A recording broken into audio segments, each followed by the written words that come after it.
সব খেলার সেরা বাঙালির তুমি ফুটবল। সত্যি সব খেলার সেরা বাঙালির ফুটবল। আমরা সেই যুগপুরুষ স্বামী বিবেকানন্দের জন্মভূমিতে জন্মানোর পুণ্য লাভ করেছি, যিনি বলেছিলেন গীতা পাঠ অপেক্ষা ফুটবল খেলিলে বিশেষ উপকার হইবে।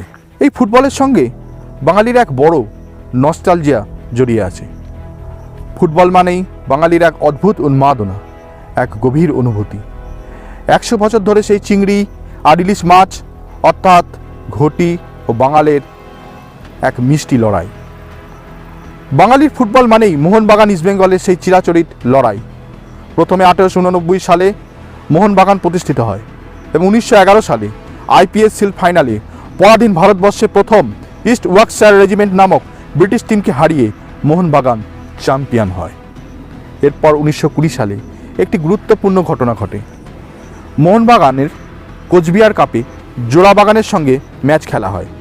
সেই ম্যাচে জোড়াবাগান কোনো অজানা কারণে তাদের তারকা খেলোয়াড় শৈলেন বোসকে না খেলানোর সিদ্ধান্ত নেয়। এই ঘটনার তীব্র প্রতিবাদ জানিয়ে ফল না হওয়ায় জোড়াবাগানের তৎকালীন ভাইস প্রেসিডেন্ট ও প্রখ্যাত শিল্পপতি সুরেশচন্দ্র চৌধুরী এবং সন্তোষের রাজা মম্মথনাথ চৌধুরী, যার নামে পরবর্তীকালে সন্তোষ কাপ চালু হয়, এবং তার সঙ্গে রমেশচন্দ্র সেন ও অরবিন্দ ঘোষ সহযোগে 1 আগস্ট 1920 সালে ইস্টবেঙ্গল ক্লাব প্রতিষ্ঠিত হয়।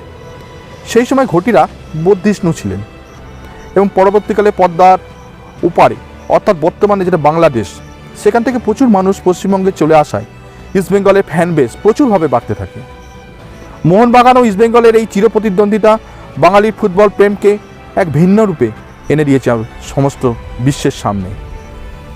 এমনকি ফিফা পর্যন্ত স্বীকার করে যে এই প্রতিদ্বন্দ্বিতা বিশ্বের সবথেকে বড় আইকনিক প্রতিদ্বন্দ্বিতা। কারণ বাকি যে সমস্ত প্রতিদ্বন্দ্বিতাগুলো বিশ্বে আছে ফুটবলে, যেমন Manchester United versus Liverpool, Rangers versus Celtics, AC Milan versus Inter Milan, এদের সকলকে বহু গুণে পিছনে ফেলে এগিয়ে গেছে মোহনবাগান এবং ইস্টবেঙ্গলের এই চিরাচরিত প্রতিদ্বন্দ্বিতা। এবং আজ পর্যন্ত যতগুলো ডার্বি হয়েছে, যতগুলো ম্যাচ হয়েছে মোহনবাগান এবং ইস্টবেঙ্গলের, কোনো ম্যাচে 1 লক্ষের কম দর্শক হয়নি।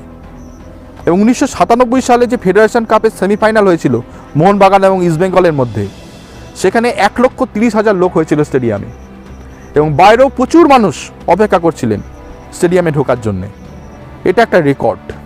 বাঙালির সেই ফুটবল উন্মাদনাকে বংশ পরম্পরায় আজও বাঁচিয়ে রেখেছে বাংলার মানুষ।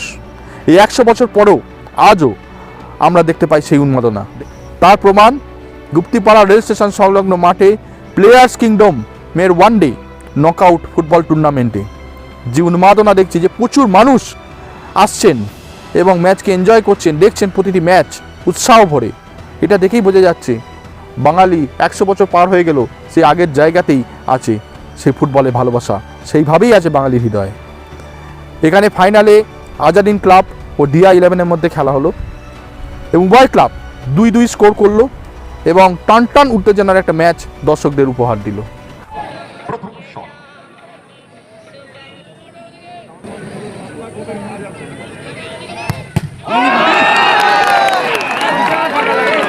Finally last and final shot goal করতে পারলেই 17,000-এর পরে জিতবার জন্য তৈরি হলো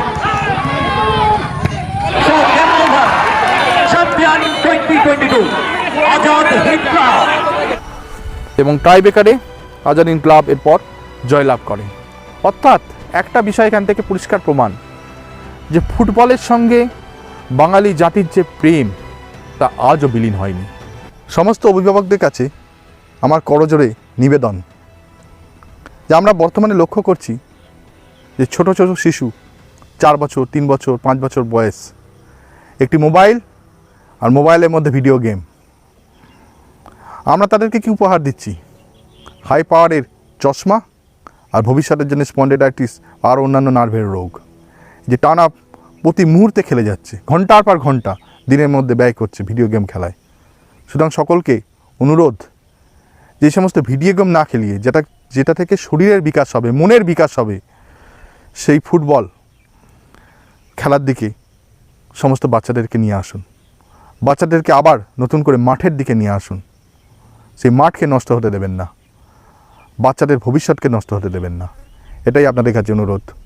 মাঠমুখী করুন বাচ্চাদের।